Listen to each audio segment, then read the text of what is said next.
Mauro, you were mentioning that you want to talk about the internationalization of the RMB, the Chinese currency. Talk to me about that. What exactly do you mean by internationalization of that particular currency? Yeah, well, in moving from the craziness of GameStop and BlackBerry, like running around, instead that the RMB is basically the opposite of volatility, and it is on basically absolute control by the Chinese regulator, and one of the aspects that you can see this control is the fact that the renminbi is not fully convertible, as for example is the US dollar, the euro, and other currencies. And you can notice that when you go to the bank, you cannot just directly ask to convert 5,000 RMB in any other currency, and this is one aspect. And also this is why China needs Hong Kong to system, so that they have their separate currency, which is fully convertible, and that let the Hong Kong stock market to keep its position as one of the first 5 stock markets in around the world. But however, despite these limitations on the renminbi, from I would say since 2005, the end of the 2000s, the RMB started a path towards internationalization, which basically means that also countries that are not China, of course, that are not mainland China, starts using the renminbi as an international means of exchange, which is quite complex since you cannot fully convert the RMB. No. But the RMB also got recognized from the International Monetary Fund as one of the reserve currency. Yes. And actually now the RMB is the third international currency for volume of exchange. The second is the euro, and the first one, of course, with the vast majority of the overall exchanges is, of course, the US dollars. But this has been developing, and a new mean to expand the internationalization of the renminbi is actually the Belt and Road Initiative, where the investors of the BRI countries starts using the RMB to trade, to buy goods, to invest, get the investments in infrastructures, and so on and so forth, which is a very unique and new way of internationalizing a currency. This never happened before.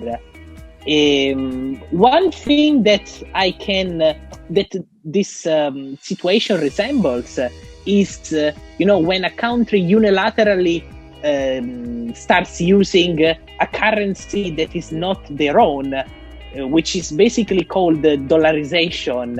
Yes.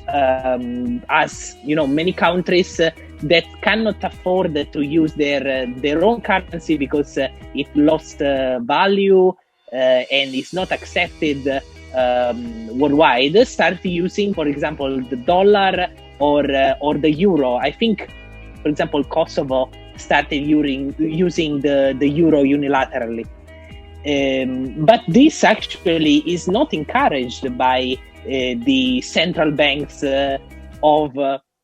that controls, in this case, the dollar and the euro. In particular, the European Central Bank doesn't encourage this way of entering the Eurozone, because actually to enter the Eurozone, you need to go through some steps, and you need to adopt the currency as a result of a deep due diligence. You need to have some parameters within a certain boundaries, and then you are allowed to use it. Yes. And instead, in this case, it looks like that they are going the other way around. So they start using the RMB in this way, which of course is not a dollarization. So it doesn't mean that a country gives up their currency and they just use the RMB. I'm not saying that. I'm just saying that the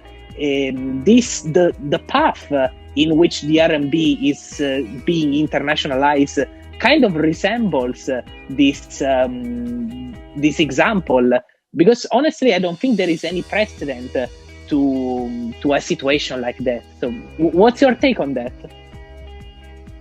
1 second, Mauro. So I remember RMB joined a part of SDR, special drawing rights currency. So before that, it was euro, pound, and dollar, which were part of that currency block of currencies, and then suddenly RMB joined, Chinese RMB. So I met a British guy in a pub in Shanghai, and he does business of nuts and bolts from China to the UK. And he was the one who mentioned that RMB isn't a transferable currency and they have to deal with dollars. And I was just like, talking to him and just interacting with him and just trying to understand. I'm like, why is it that RMB is not a transferable currency? Like, how hard is it to come to mainland China, come ahead? Take your time. So I was like, why is it hard to come to China, go ahead and bring your dollars, pounds, whatever currency you have, being able to convert and then go ahead and purchase these goods, and it'll be cheaper for you and also be beneficial for the company as well. But I feel like, the Central Bank of China, PBOC, they also want dollar reserves. Like in India, back in 1990s, when India was seeking to expand their reserves of a foreign currency, such as US dollars, they wanted more foreign banks to come in. They wanted more foreign financial firms to enter the market. So same with China. They have opened up the financial sector. They want more financial firms to come in, therefore bringing in the US dollar, bring in foreign currencies, therefore increasing the reserves supply of Chinese PBOC Bank, Central Bank of China. So from that point of view, I feel like by internationalization of that particular currency of RMB, what they're doing is they're just trying to bring it out to the world that RMB is also a strong currency. China is going in the front foot. They want to showcase to the world that it's a growing, strong economy. By doing so, I feel like, currently the best solution is to open up a WOFI in China. Come to China, open up your Chinese company, bring your foreign capital into your Chinese company, convert the currency, use RMBs to pay a factory in China. If you're dealing with import, export, or whatever kind of business, if you want to dealing with RMBs, that's the best solution currently. By doing so, I feel like, be able to transfer the currency. But then there's an issue the biggest issue that China faces is capital outflow. They don't want their money going out of the system. They don't want their currency going out of the system. They don't want Chinese banks to be suffering in terms of liquidity crisis, because if half of the population, not even half, 10% of Chinese population even utilizes all their revenues, that's a huge chunk on their foreign exchange reserves. So from my take, it's good that China is opening up its doors to foreign companies. They're increasing competition. There's more efficiency in the markets. Going forward, I feel like it's necessary, because if you want to compete on a world level, compete with US, India, major economies, if you want to compete in terms of trade, it's necessary. How will this impact their currency reserves? How will this impact their capital outflows? Is something to be seen. I agree with you.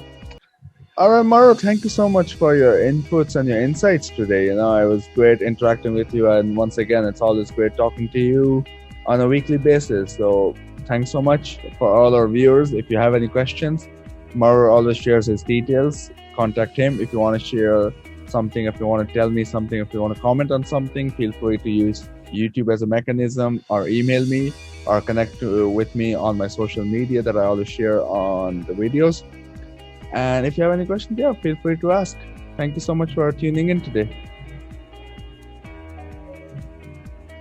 Thank you. See you next week.